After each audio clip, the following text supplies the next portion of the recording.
Welcome to Sangeeta kitchen. Sangeeta কিচেনে আপনাদের সঙ্গে আমি সাধারণ রেসিপি নিয়ে হাজির হই। সেরকম একটা সাধারণ রেসিপি নিয়ে আজকে আমি হাজির হয়েছি। সেটা হচ্ছে দেখুন, উচ্ছে বেগুন আলু দিয়ে চচ্চড়ি। এখানে দেখুন, এরকম একটা বেগুনকে আমি এইভাবে কেটে নিয়েছি, উচ্ছেগুলো সরু সরু করে লম্বা করে কেটে নিয়েছি, আলুগুলো সরু সরু করে লম্বা করে কেটে নিয়েছি। আর এটা আপনারা চিংড়ি মাছ দিয়ে করতে পারেন, যে কোনো মাছের মাথা দিয়ে, ইলিশ মাছ দিয়ে বা চিংড়ি মাছ দিয়ে বা রুই কাতলার মাথা, যে কোনো মাথা দিয়ে এটা করতে পারেন। আমি দেখুন, রুই মাছের মাথা আমি কেটে নুন হলুদ দিয়ে ভেজে রেখেছি। আর এর সঙ্গে যেটা মশলা লাগবে সেটা হচ্ছে হাফ চামচের কম জিরে আদা সর্ষে, মানে হাফ চামচ আদা, হাফ চামচ জিরে, হাফ চামচ সর্ষে আর হাফ চামচ কাঁচা লঙ্কা আমি একসঙ্গে বেটে রেখেছি। এবার দেখুন আমি এই রান্নাটা কীভাবে করি।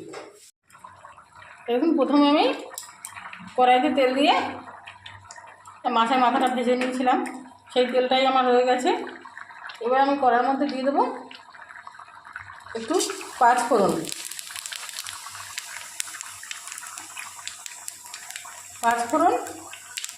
তেজপাতা আর শুকনো লঙ্কা।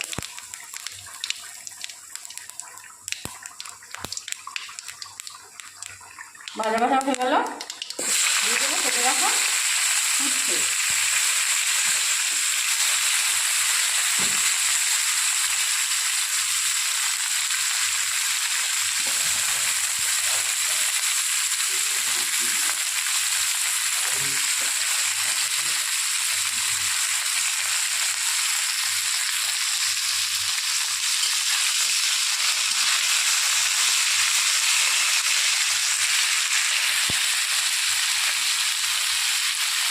একটু ভাজা ভাজা হয়ে যাওয়ার পরে দিয়ে দেবো কেটে রাখা আলু আর একটু সামান্য টমেটো।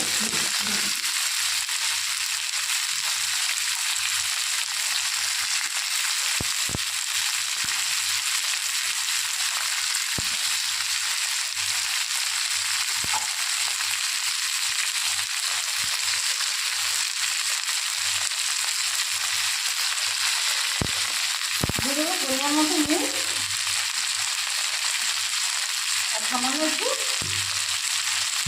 হলুদ।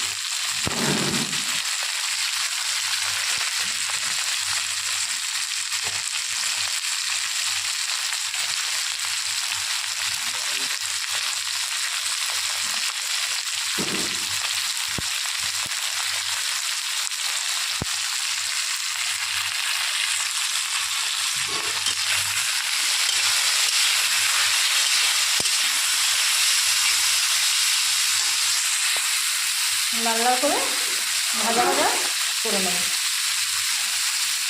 দেখুন, এইসব রান্নাগুলো কিন্তু মানে দেখতে মনে হবে খুব সাধারণ, কিন্তু এর স্বাদগুলো খুবই অসাধারণ।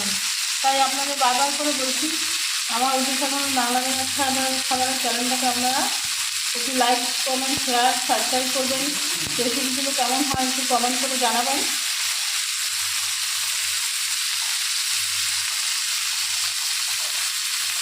এবার ভাজা ভাজা হয়ে গেল, এবার এর মধ্যে বেগুনটাকে দিয়ে দেবেন।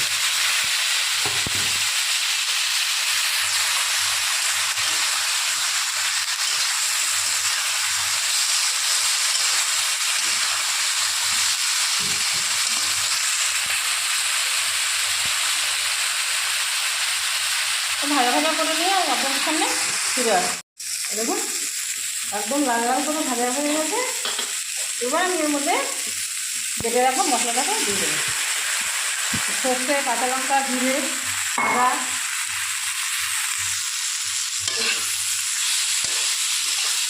দিয়ে ভালো করে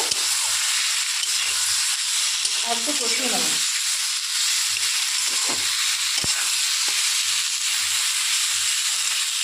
প্রথম হাত পাতে এই যে উচ্ছে বেগুন আলুর এই চচ্চড়িটা খেতে এত ভালো লাগে, করে একবার খেয়ে দেখবেন, বুঝতে পারবেন। এবার আমি এর মধ্যে দিয়ে দিচ্ছি জল।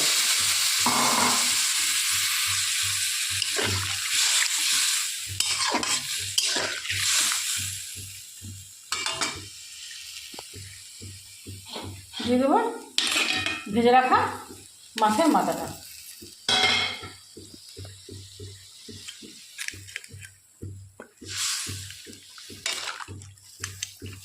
এবার একটু মাথাটা একটু ভেঙে ভেঙে দেবো, আর 5-7 মিনিট এইভাবে মানে শুকনো শুকনো করে নিয়ে আমি আপনাদের সামনে ফিরে আসছি। এই দেখুন একেবারে শুকনো শুকনো করে নিয়েছি।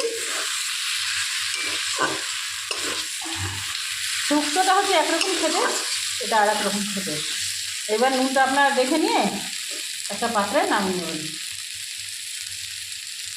আমি একটা পাত্রে নামিয়ে নিচ্ছি।